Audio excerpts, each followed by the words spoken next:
Welcome to another Bros Talking Soccer podcast. My name is Dave Knittel. It is, what is it, Monday? It is day 4 of the World Cup. I know it's June 10th. I think it's Monday. And luckily, I'm joined by someone else who can confirm that today. I'm joined by my friend, Matt Lefler. Matt, how you doing today? I'm doing great, Dave. Thanks. How are you doing? I am doing very well, a little scatterbrained, obviously, because I can't remember which day of the week it is, but it's been a fantastic World Cup. Before we get to know you a little bit more, I wanted to give a couple of quick mentions. We are doing daily recaps for this World Cup on this Bros Talking Soccer YouTube channel and podcast. We are a part of the Big Heads Media Network. Go check out all kinds of awesome content on bigheadsmedia.com. They have really unique podcasts. They have podcasts about like fear and psychology. They have podcasts about 80s movies, music, movies, sports, and all of that. So go check out tons of awesome podcasts there. Also, make sure to visit stadiumscene.tv. We're a partner with Stadium Scene, and they have tons of awesome podcasts all in the sports world. A lot of awesome, soccer podcasts on there. Shout out the lads, 2 Foot Talk, and a lot of other ones that are fantastic. So go check all of them out. Matt, I am so happy to have you here. So I'm not just talking with myself. Can you tell us, maybe a little bit about yourself? I know you follow the women's game to a certain extent. So can you tell us a little bit about yourself? Sure. Basically, what happened was I have a 17-year-old daughter who's about to go into Division One college soccer. I was a guy who grew up in Northern Michigan. Soccer was something that someone else played. I was the only kid who would dive, so I was relegated to goalie whenever I played. That was pretty much the extent of my soccer experience, was that I was willing to dive on gravel. I didn't really get the game, didn't really understand it. Then my wife said, "Hey, we should pay a lot of money for our daughter to join a club team." And I went, "Okay, whatever." And then since then, I have just fallen in love with soccer. It's been like 9 years since this has happened. And since I have a daughter, I generally follow the women's game more. I tend to follow a lot of women's sports now. Um, so that's kind of that. And the 2014 World Cup just lit my fire. I could not believe how amazing it was to just sit there and like watch all these games and see all these amazing players. I had been familiar with the U.S. women's team before, and but that was kind of about what I knew. And then just my eyes were open to like a whole new arena because of that World Cup.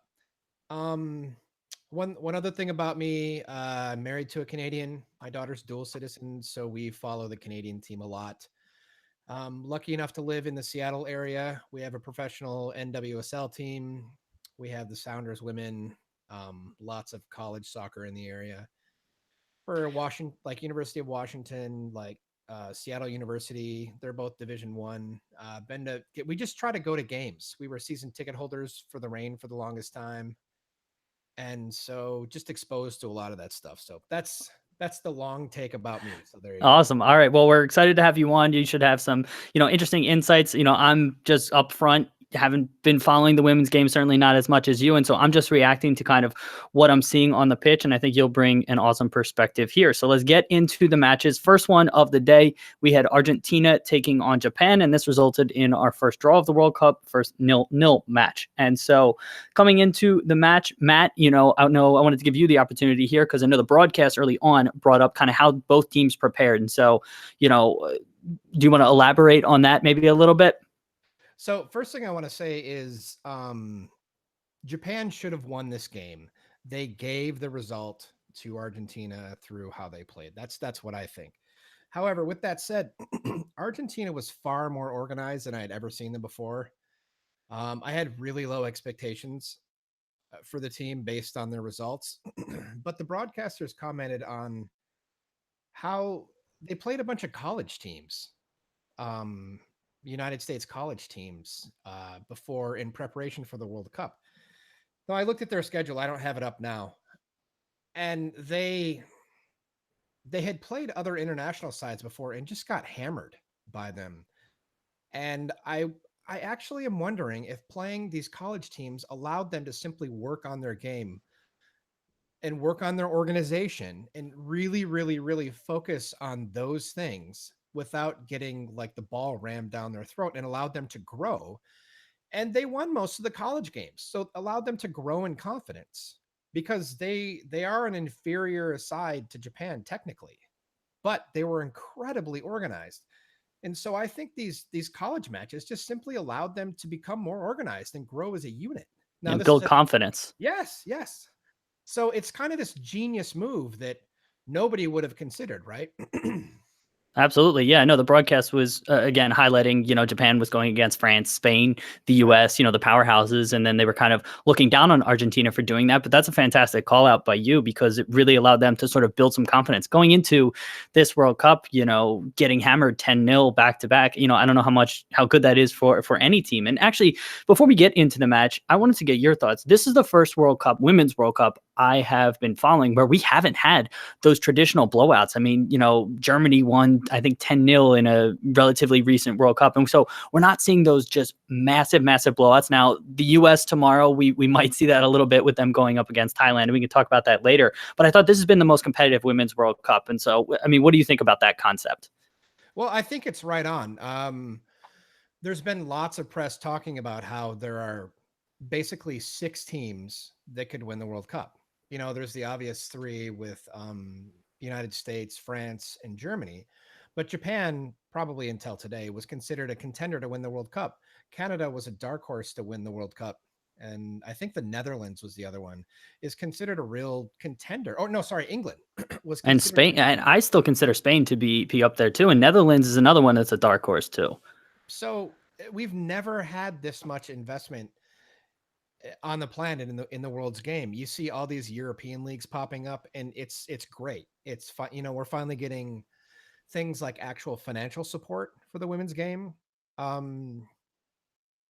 The women's Premier League, I don't know what it's called, it loses money, but the men's Premier League teams are like, no, we need to support this. This is a growing faction, And I heard one place say that if we grow interest in women's footballers and women's football, it's going to create more women, so more football fans who are women, and so they'll come to the male games too. And so basically, it's just a play to long term say, hey, we'll get more fans, we'll get more money. So Yeah, and that's what it's ultimately about, just investment into the game. And I also think that, I mean, you got to start somewhere, right? And you're not going to start a women's team and have them make, $100 million a year. You got to start somewhere. And I think, I can see a future state where the women's game's getting television deals, it's selling out stadiums and really growing. And so, yeah, I did want to call that out. But let's get to talking about today's matches. All right. Do you want to say something else? No. All right. So first up, we got Argentina taking on Japan. That ended 0-0. And so I thought it was interesting. Both sides started off in pretty kind of clear formation. So 4-5-1 for Argentina. And they were very, very compact, both offensively and defensively. And so Argentina, though they had 5 across the midfield, a lot of times you'll see that relatively spread out. Right. They were just played pretty much all 11 players 10 players because the goalkeeper was in the middle, but everybody from the middle over to the one side, and there was no width, both defensively and offensively. So I thought that was really interesting to see. Matt, were you seeing anything kind of initially going into the match, or just overarching thoughts on the first half? Let's start with that.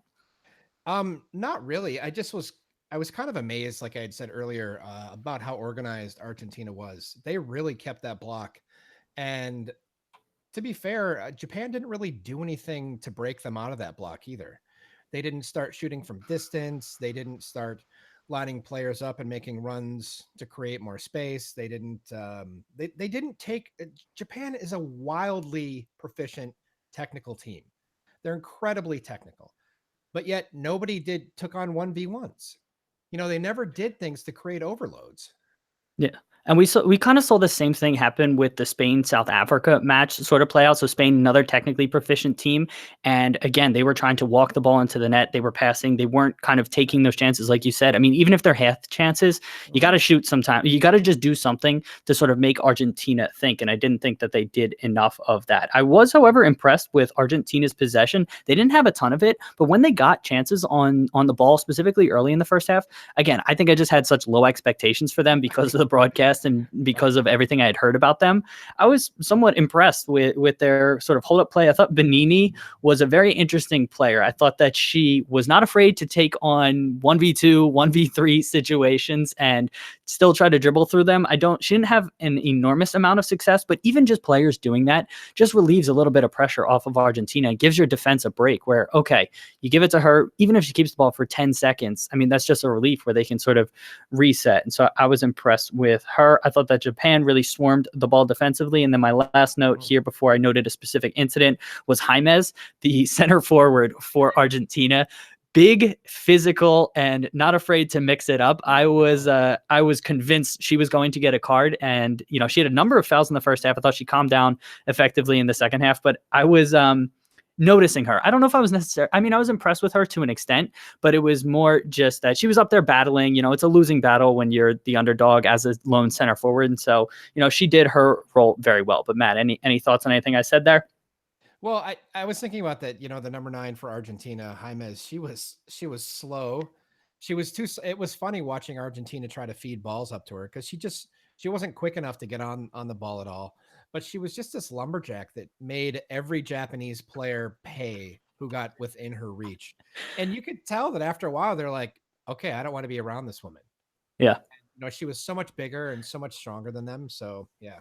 And I thought, so she was definitely kind of the biggest example of that, but Argentina throughout the pitch was not afraid of physical challenge. The center back, Comiti, was also really physical for Argentina and really all over the pitch. They had players not afraid to mix it up. And again, when you're the underdog, I really like to see that. 25th minute is the first thing that I noted. I thought that was the best attack of the match so far. So Japan worked the ball wide, and then they had that chip over the top to their center forward, Sugasawa. And so it was kind of that half cross, half like played into her run. And then she settled the ball, took her kind of away from goal, but then it got worked back wide. And then the cross came in by, I think, Nakajima, and Correa, the Argentinian keeper, did well to punch it out. And then Sugita ended up having a shot. But this was the first opportunity where Japan sort of got it in, got it back out, worked it back in. And that was kind of the best attack up until that point in the match. So I wanted to give props there. Anything that you noticed on that play in particular, Matt? No, it was just nice to finally see them actually doing something productive with the ball other than just this, like back and forth probing. Hey, let's hope that somebody falls down. It was literally like Japan's whole modus operandi was to wait for Argentina to make a mistake.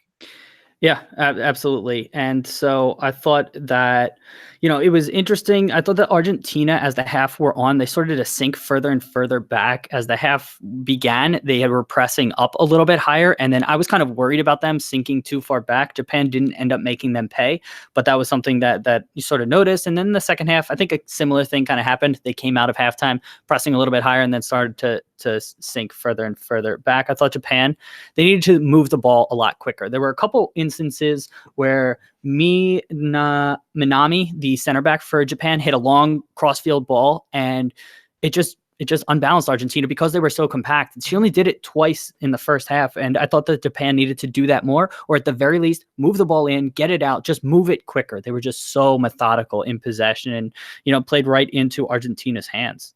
Anything else from the first half you wanted to note?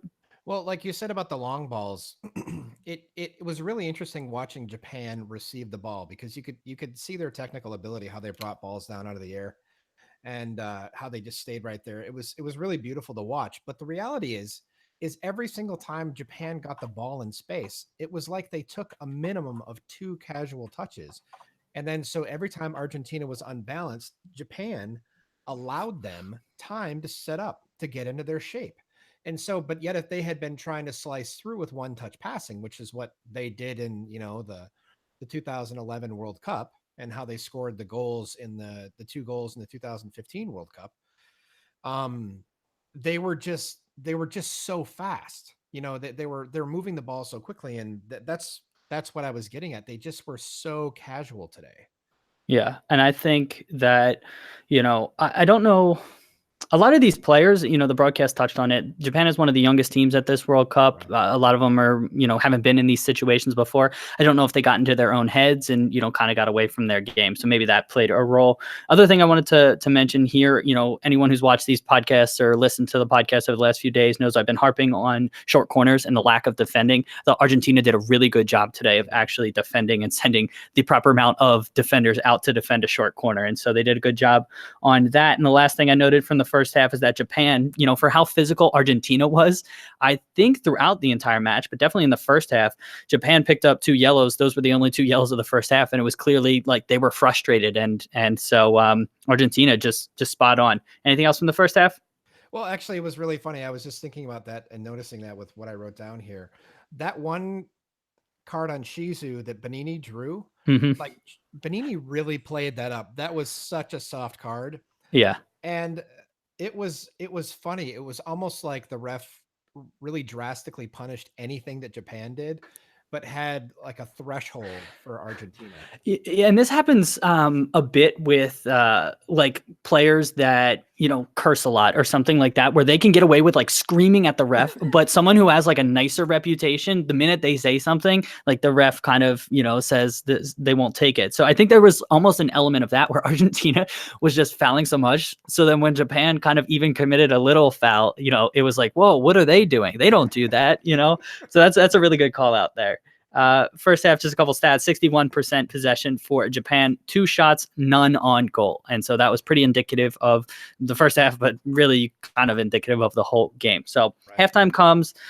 First thing kind of I noted from the second half, 50th minute, Japan finally takes a shot from outside of the box, and this is their first shot on target. And so I thought that Japan throughout the second half did a better job of this, where they were getting in between Argentina's lines. I thought Argentina defensively, though they were very organized at marking space, I thought just watching the game, they were very just a lot of times just ball watching. So every single one of their 10 players, you could tell, was just watching the ball. And I didn't think they did a great job defensively of checking their shoulders, looking where the Japanese attackers were. And Japan didn't make them pay for that. And so the second half, Japan started to do a little bit more of that, where they were getting in behind the Argentinian players and then playing a slightly riskier pass. I know we were texting before, and I thought that Japan played so conservative in the first half. And when they started to do a little bit of risky passes, it generated opportunities. And that's where this Yokohama shot comes from. And Correa, the Argentinian keeper, spills the ball. And then Sugasawa gets on top of it, but can't turn it on net. But it all came about from the kind of the first time Japan tried to take a risk, with their passing. Any thoughts on that? Well, what I noticed, I don't have a whole lot of notes, honestly, on the second half because I saw it as being largely similar to the first half. Yep. For the first 10 or 15 minutes of the second half, Japan, or was it after the sub? I think it was after they brought in the sub.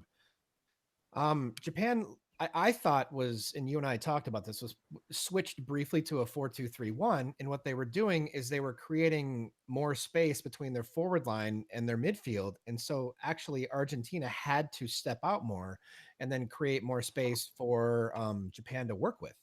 So what ended up happening was just simply through their formation, Japan had more space in front of goal to use, but then they switched out of it. But that was the only time that I saw Japan being relatively effective, is when they were doing that, when their midfield was actually back a little bit farther, or the back part of their midfield was actually back a little bit farther and created that space. But yeah.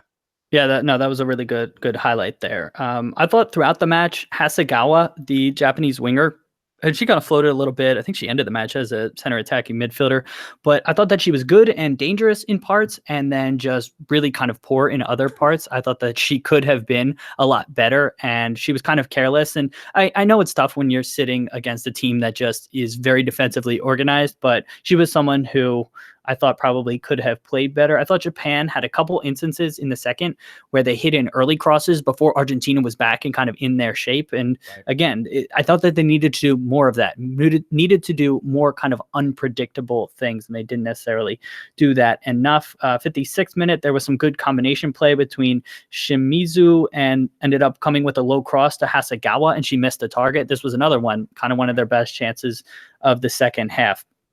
57th minute, that's when Yokoyama comes off the center forward and Iwabuchi comes on. That's where the formation kind of tweaked a little bit, and Iwabuchi had more just free reign to roam all over the pitch. And she was, again, just getting into more dangerous opportunities and just unbalancing Argentina ever so slightly. So that was a good call out by you. A couple other subs happened. I don't know how much, they really altered the match. I thought that Japan just wasn't playing enough zipped passes. 85th minute, there's a yellow to Iwabuchi, and that's another one that Japan just showing frustration. And then the 91st minute is pretty much the only other thing I noted from the second half. And this is when Hasegawa has a chance and Correa makes a fantastic save to kind of preserve the draw for Argentina. So, overall thoughts on the match, Matt? Yeah, it's just one thing I was really surprised by was, and I just remembered this, was it didn't seem like Japan was moving off the ball like I expected them to. They were pretty static in their positioning, and that's like the easiest thing to guard in the world. It's like, oh, you're going to stay right there. Okay, I'll just do this, and and so there weren't like second and third runners or layered runners going into the box for any crosses. I mean, Japan's a short side. They're not going to win balls out of the air, but they're still dangerous if they layer their runs, because they're so quick and they're so they can dart into space really well. But they just didn't do much of that. Yeah, Oh, one thing I really wanted to say about Argentina. I think Argentina is going to have tremendous difficulty against any team that will play them physically. So, like if they play Canada, or something like that, or they play what group? there's Scotland and England. They're going to have a really difficult time with Scotland. They're going to have a really difficult time with England because those teams will body them up, and they're just not technically as good. And it doesn't matter what they do. So that's what I think. I Yeah. mean, this might be their only point, but hey, good on them. That's fantastic. Yeah. Props to them. First point ever at a World Cup. And so again, just thoughts on the match. Props to Argentina. Japan is definitely going to be feeling frustrated after this one. So if you have any thoughts, let us know at BT Soccer Pod. Before we talk about the next game, if you're listening to the podcast, you're going to hear a little bit of music and a quick plug for another Big Heads Media podcast. If you're watching on YouTube, go check out Docs That Rock. It's a podcast on Big Heads Media. So I just wanted to mention that real quick. Also, while we have this little break, hello, Jeff. Thank you for joining us online. Hey, and yeah, we appreciate you being here. All right, you ready to talk Canada? Sounds great.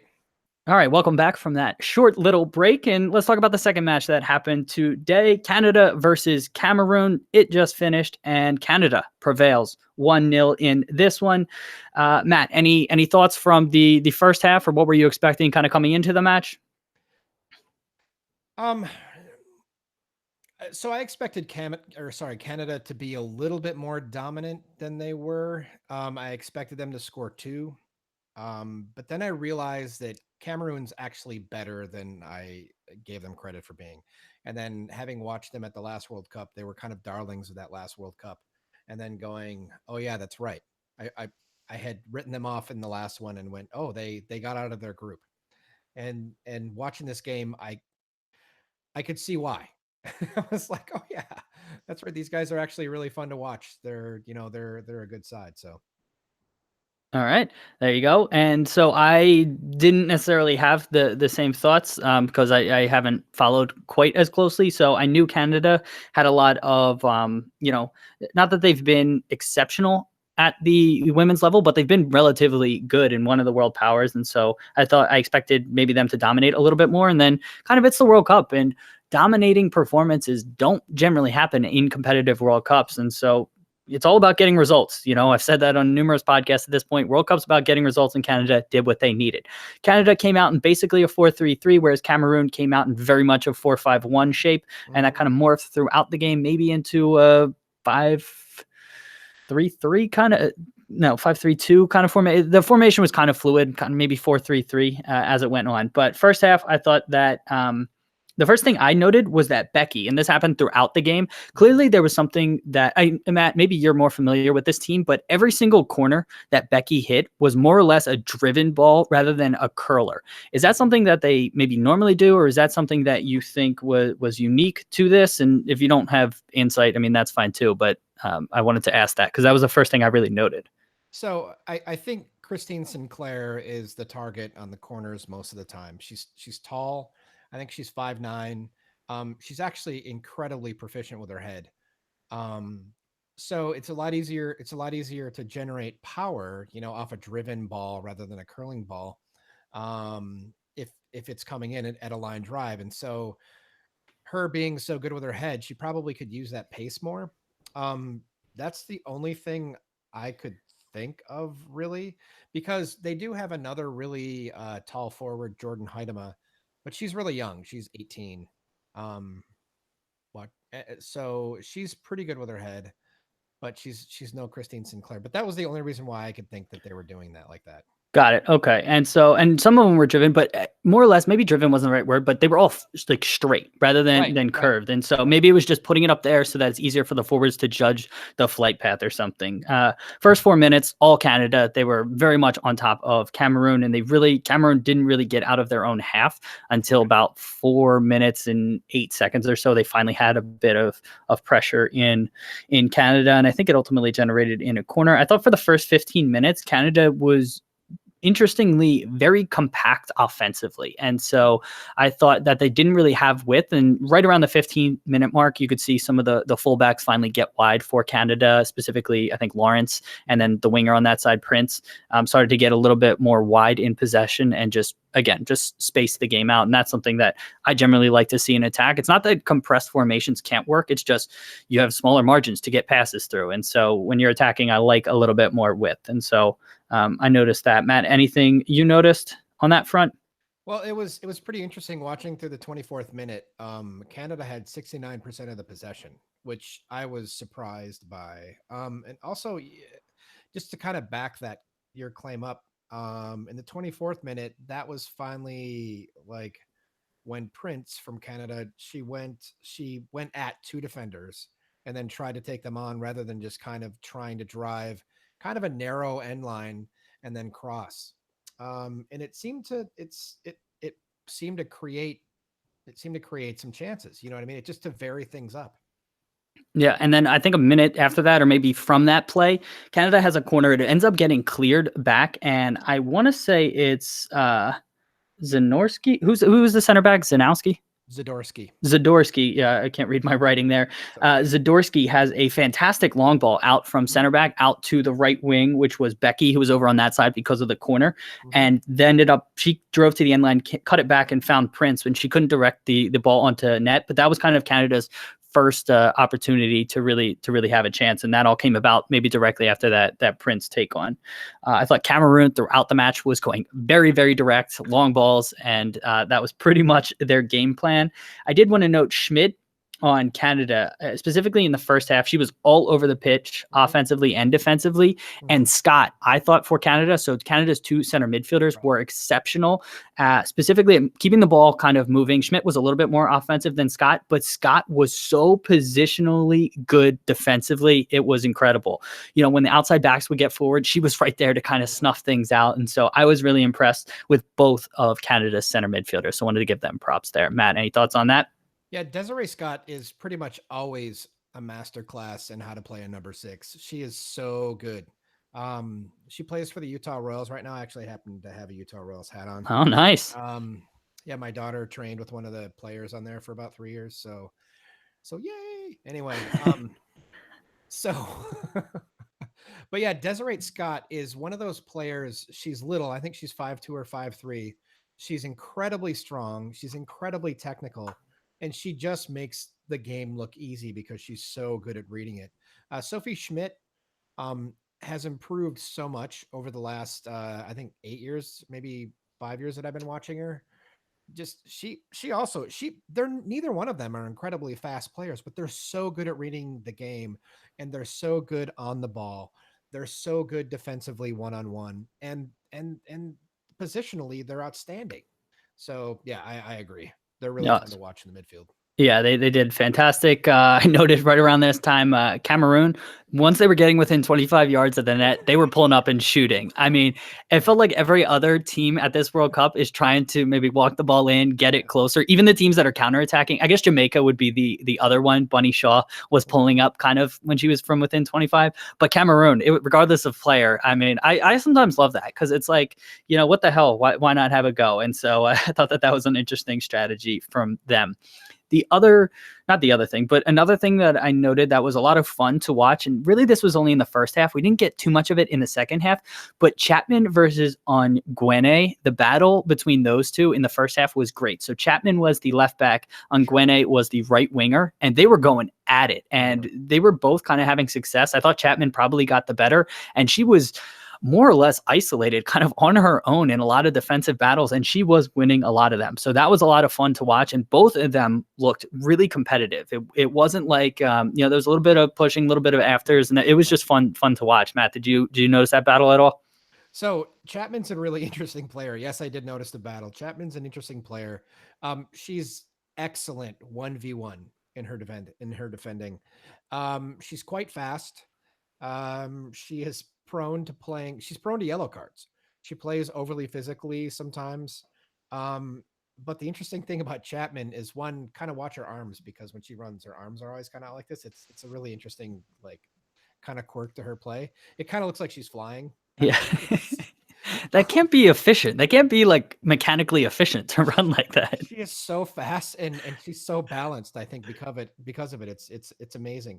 But one thing about Chapman to keep in mind when anybody watches her in the future, she is prone to mistakes going forward. She's a little sloppy with her passing, and she doesn't always make good decisions with the ball. I forget what happened, but she passed the ball to somebody, and it basically started a counterattack. But it's like that every game. Even when she plays for the NWSL, she make these amazing defensive stops and then kind of carry the ball forward 8 or 10 yards and then pass the ball to the other team and then have to do it right over again. So That's awesome. That's awesome insight. So to keep a lookout for that in Canada's future games. So that's an excellent call out there, Matt. I thought that for the first 30 minutes, it was more or less all Canada, but then Cameroon had a good period of play from like the 30th to about the 40th minute or so. And where Cameroon was more or less playing relatively even, they were doing a pretty good job of, creating a little bit of pressure on Canada. And so it was good to see a little bit of that. It was kind of evident. You could see in the 39th minute, I just noted this, Lawrence, the outside back for Canada, like looked to take a throw in and was just really frustrated. And you could see it like on her face. She ended up having to throw it backwards, but you could just see the frustration on her face there. And so that was just evident. Matt, anything on that before I talk about kind of the goal sequence and leading up to it?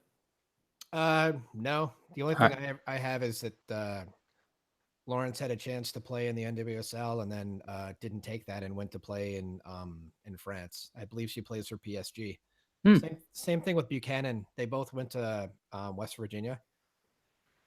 And they both, like, Buchanan was going to be like the #1 draft pick coming out that year for the NWSL, but the Lyon wanted Buchanan, and I believe PSG wanted Lawrence. So they went there.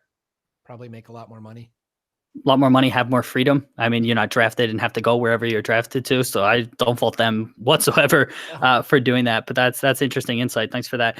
Then, so the goal sequence, the goal happens in the 45th minute, but I want to go back to the 43rd minute. And so this was a really interesting play that kind of happened where the ball gets worked back. I think Buchanan ultimately collects it. It was maybe a long ball by Cameroon.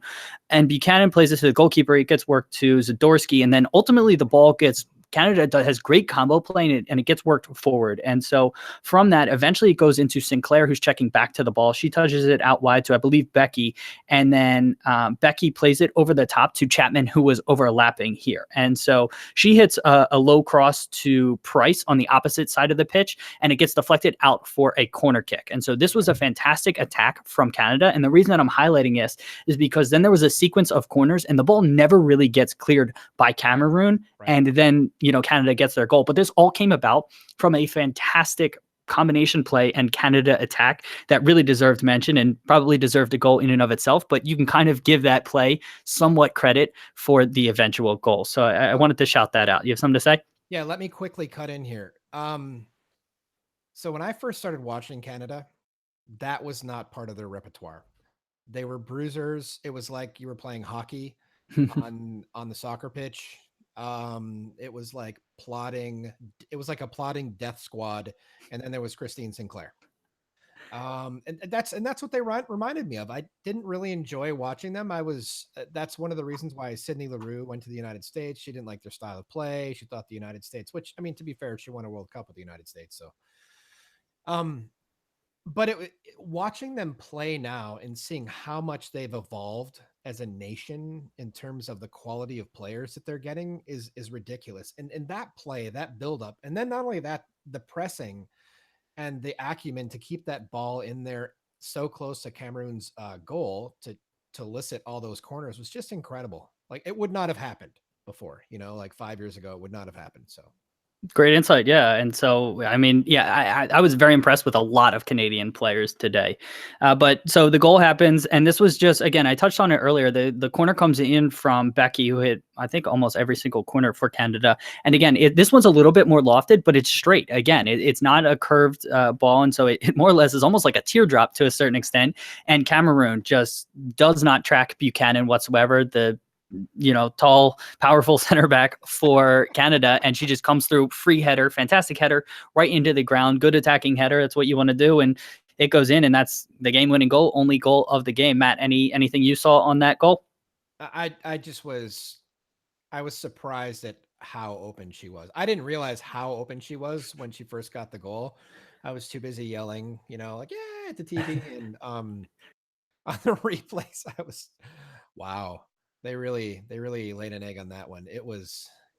I was embarrassed for Cameroon. That's how bad it was, because they had defended in their own way, but they had defended fairly well. They had gotten to everybody, and they're so fast and athletic and strong as a team that they could kind of close everybody up. But no, they said, here, Buchanan, have a, you know, here's the line, here's the lane, just drive right there, maybe walk even, and then Gave her a little pat on the back. Here you go. Here you go. Yeah, no, I know obviously it's somewhat of a backbreaker for them to take Cameroon's one of the lowest ranked teams at this World Cup. And so for them to be that close to a 0-0 half and then to concede a goal was definitely deflating. And so it goes into half 1-0 to Canada. Second half starts, Shoot, which is a fantastic name for a for a player. Her and Nguene switched flanks, and I thought that was interesting because I thought that I was talking about Nguene having the battles with Chapman, that's her name, in the first half, and really I didn't think Cameroon generated much, even with the swapping of the flanks. I thought that they did a little bit better in the first half, and then Nguene was kind of wandering all over the pitch, and it was tough to track down her position.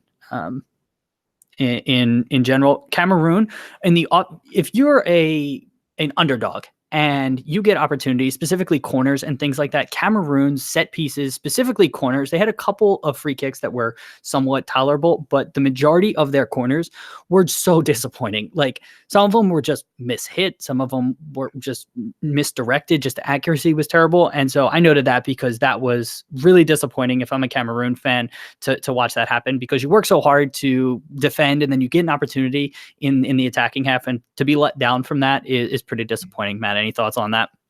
Well, yeah, they were bad. I mean, they were terrible. They were like, wow, you had no concept of who they were aiming for. So that was, but one thing I wanted to say about the Cameroon fans, they were amazing. They were so loud. They were organized. They were so excited. They just looked so happy to be there in the crowd. I kind of felt bad for the loss, but they were great. I loved them. They were, yeah. Yeah, no, that's a fantastic call out. 70th minute. This is Cameroon's more or less only chance, and this was the first good corner that they hit. And this is where Mafo Metu gets her head on the corner, and she lost Schmidt on her run, and she missed the target. And this is another one where when you're the underdog, you gotta put it on. You gotta take your chances. And it's disappointing because she did well to get to where she needed to be. The service was finally good, and to not hit the target is disappointing. At least make the goalkeeper make a save, and you don't know what can happen on the scramble. But to miss the target completely was definitely disappointing. Any thoughts on that one? No, but right before that, in the 69th minute, there was an offside call on Cameroon, on a Cameroonian player, and Ashley Lawrence actually played the ball. So the Cameroonian player was not offside. It's just the assistant ref just unfortunately missed the call. She thought that the Cameroonian player played it, but it clearly went off Lawrence's head. And even though the the Cameroonian player was in an offside position, the ball was played by a Canadian player, and so then it played her onside. Um, I thought that was I thought that was unfortunate luck for Cameroon because they were working so hard. But that's just kind of how it goes sometimes. So, but Yeah, oh, no, I know exactly what play you're talking about, and yeah, I agree. but I thought the reffing staff in this game actually was pretty outstanding.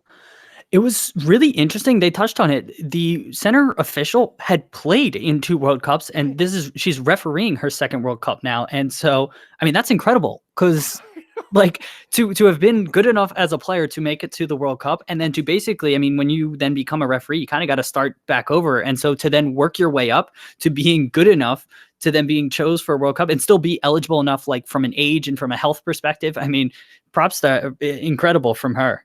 Well, she was really nice, but really authoritative too, which was really great. Like if the players were willing to develop a rapport with her, she was willing to do that, and it didn't matter which side was doing that. If they were nice to her, she was nice to them. Um, and I also thought it was great that she's from North Korea.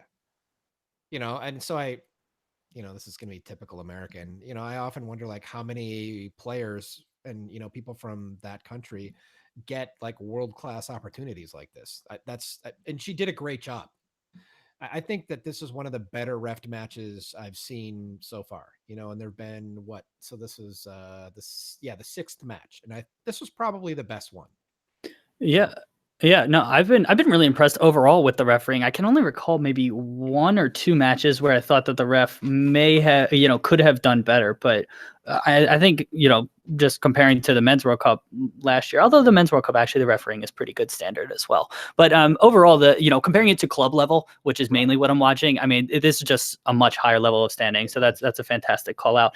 There's a bunch of subs, and that's really kind of all that I noted. The rest of it, the one sub I didn't want to call out, when shoot went off in the 66th minute, Akaba came on for Cameroon, and she was kind of the set piece taker. And this is when Gwene started moving all over the pitch. And again, tactically, Cameroon was trying things at least, and they brought on Nganamuit at striker in the 67th, and she is someone who is, has, I think, previous World Cup experience, right, Matt? I don't know that. I want to say she scored a hat trick last World Cup. Oh, that's awesome. And so I think she may have been carrying an injury, and so that's why she didn't start. But that was kind of the rest that I noted from the match. Canada, I was impressed with when Rose came off the bench for Canada. That happened in the 75th minute. Price came off, who Price I thought was pretty good for Canada. I thought most of the Prince. Yep. Yes. Yep. Thank you. My apologies. I thought that she was really good at right wing, and she came off, and then Rose came on, and Rose's pace. What I just wrote, she has wheels. She was so fast. So fast, dude. Yeah, and so I'm excited to see her get more opportunities, but I'm also excited to watch Prince and Lawrence continue to play down that right side for Canada, because I thought a lot of their good attacks came from there. And that was pretty much the last thing I noted from this match. Matt, anything else you wanted to add? So one thing I gave a lot of credit to Cameroon for, pardon me, they gave, so when they made their subs, like you said, in around the 69th, 70th minute, they went for it. They were not holding back at all. I mean, Canada had become casual in their play by that point, and they're like, oh, we'll just see this out. It's going to be fine. Cameroon had other ideas, and they went long, they went hard. And Canada was in danger for a little while, but I mean, nothing. Cameroon didn't really create any like high quality scoring chances, but they did get a lot of pressure on the Canadian defense, and they didn't look initially like they were ready to handle it. So they did that for about 10, 12 minutes, and then Canada saw it through. And then it's just like both teams were out of energy at that point, and then they just possessed the game out. One thing, I was surprised that there was only 2 minutes of added time in the second half. I was kind of surprised at that too, but thinking back through it, I don't recall any real injuries. There wasn't really any VAR. I mean, the substitutions technically aren't supposed to be included in, in the stoppage time. And even now with the new substitution rules, players go off the pitch at the nearest exit. So, players slowly jogging off the pitch didn't really happen either. And so, Yeah, I was surprised when that went up too, because you're not used to seeing that in a second half. But then the more I thought about it, it's like, well, really, I don't know what she would have added stoppage time for.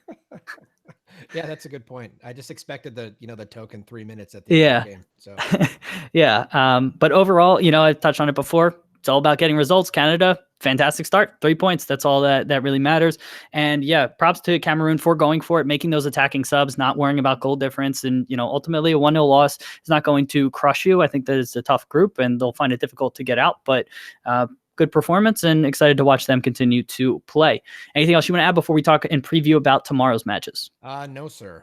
All right, let's quickly touch on tomorrow's matches. So we have New Zealand taking on the Netherlands at 9 a.m. Eastern Standard Time. Then we have Chile taking on Sweden at noon Eastern Standard Time. Finally, the U.S. is taking on Thailand at 3 p.m. Eastern Standard Time. So Matt, let's start with the New Zealand-Netherlands match. What are you expecting from that one? I expect the Netherlands to win the match. I expect New Zealand to.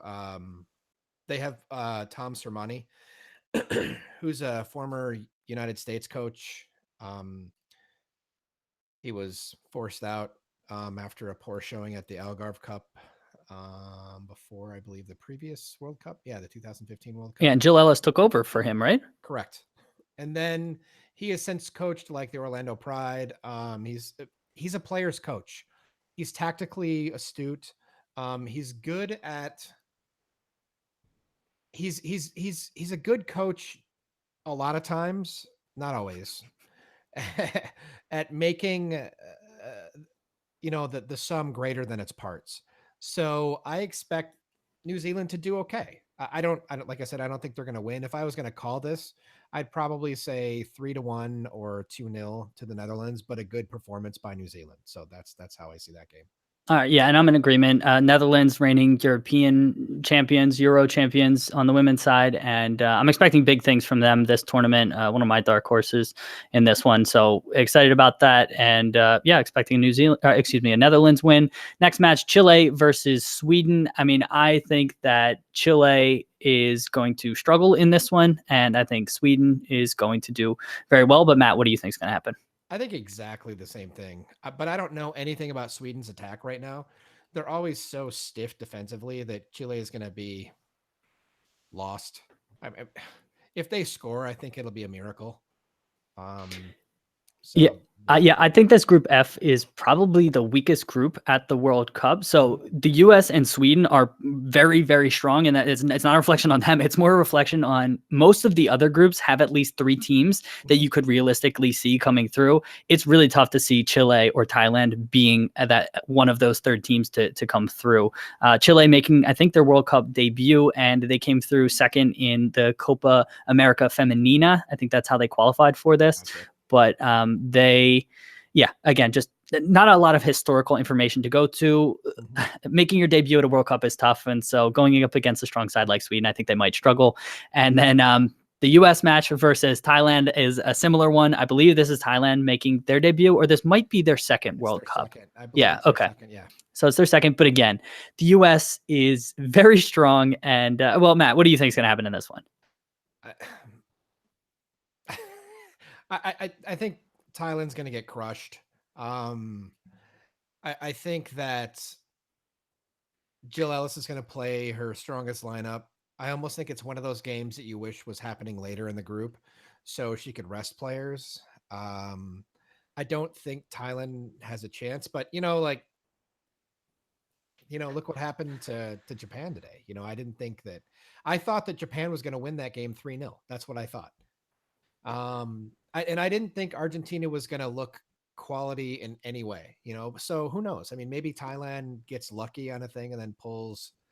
I mean, the United States is going to win this match no matter what. I would be surprised if they score 3 or less than 3 goals, but it doesn't matter as long as they get to 3 points. That's really all that matters. So. Yeah, I'm in agreement there, but I think that the U.S. saw what France did and saw how dominating they were, and I think they're going to want to come out and send a message that is very similar. And so I would be, quite frankly, pretty surprised if the U.S. doesn't score 5, because even if they get up 2 or 3 goals, I don't think they're going to let up.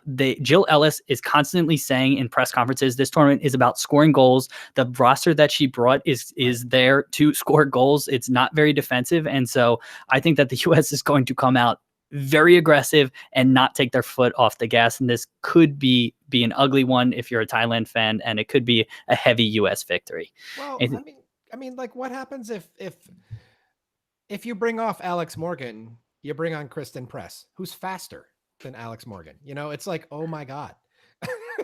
You know, you bring off Tobin Heath, and then you bring on Mallory Pugh, who's a lightning bolt as well. And so you're a tired Thai defense, and then all of a sudden you've got these two like race cars coming on the field, and you're going, and you just have nothing left in the tank. You've been defending against people who are bigger and stronger and more technical, and it's just, yeah.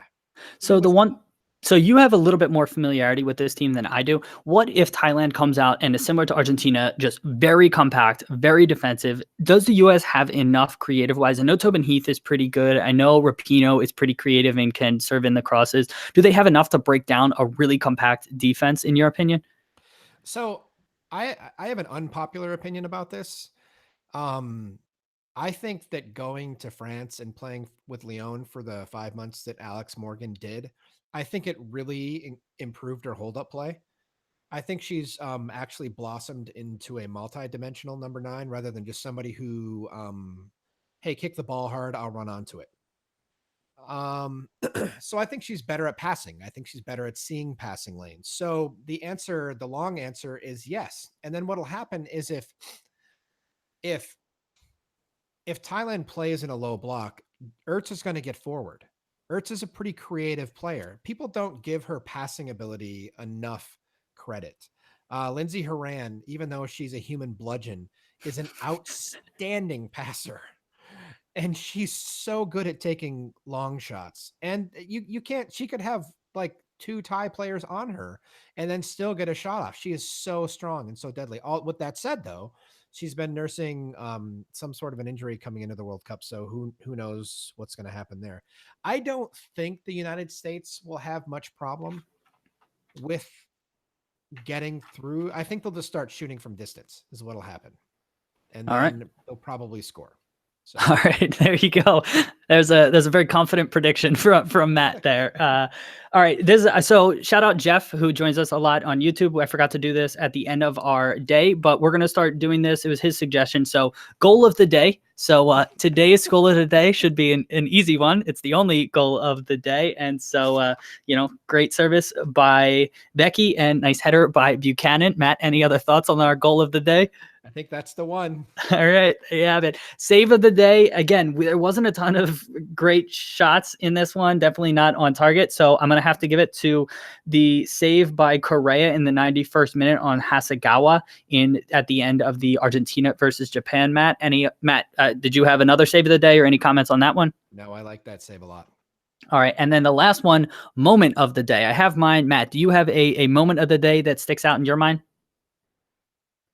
I can go first if that's easier. So I'm going to cop out and have 2. All right. The fact that Argentina got a point, that is ridiculous. The way they were celebrating after that draw, they were crying. They were so proud of their accomplishment. That was insane. And the Canada goal. Those were my 2 moments of the day. So there, you get 2. All right, there you go. And that actually took one of my moments of the day, so I should have gone first. But good. Argentina getting the point. And so specifically the 2 shots kind of right after that happened, they went to the coaching staff and they were all embracing. You could see the emotion there. And then the Correa and Comedy, the goalkeeper was kind of on her knees down on the ground, and Comedy, you could see the emotion kind of welling up in her. And so that was my moment of the day. And so, congratulations to Argentina. Excellent time. And if anyone out there has suggestions of, what they want us to comment on these podcasts, I think Matt's going to be with us at least for a couple more days here. And so I'm very thankful for him for that. If you liked what you heard here, please consider leaving us a review wherever you're listening to us, whatever podcasting platform you're listening to us on. If you want to get in touch with us, at BT Soccer Pod is on Twitter. Make sure to follow us there. Matt, your Twitter handle? I don't know. at Northwood Guitar is your Twitter handle. All right, thanks. If you want to give Matt a follow. Sorry, Matt, I surprised you on that one. It's been so long that I made it. I can't remember what it is. There you go. And if you want to email us, bros.talking.soccer@gmail.com. We have a Slack channel if you want to get on there and chat with me. We got about 40 other people on there chatting about everything that's happening in the soccer world. So Women's World Cup, but also lots of other things. And check out our website, brostalkingsoccer.com. And yeah, I think that is all. Matt, I don't know why I called you Matthew. I went into my brother mode, and then all right. Thank you so much for being here. Sure, it's been fun, man. All right, listeners, thank you so much for being here. Don't forget to subscribe, like the video, and check us out on YouTube. We record this live, and so you can come interact with us while we record. Have a great rest of your day. We'll be back with another podcast tomorrow. See you, everybody.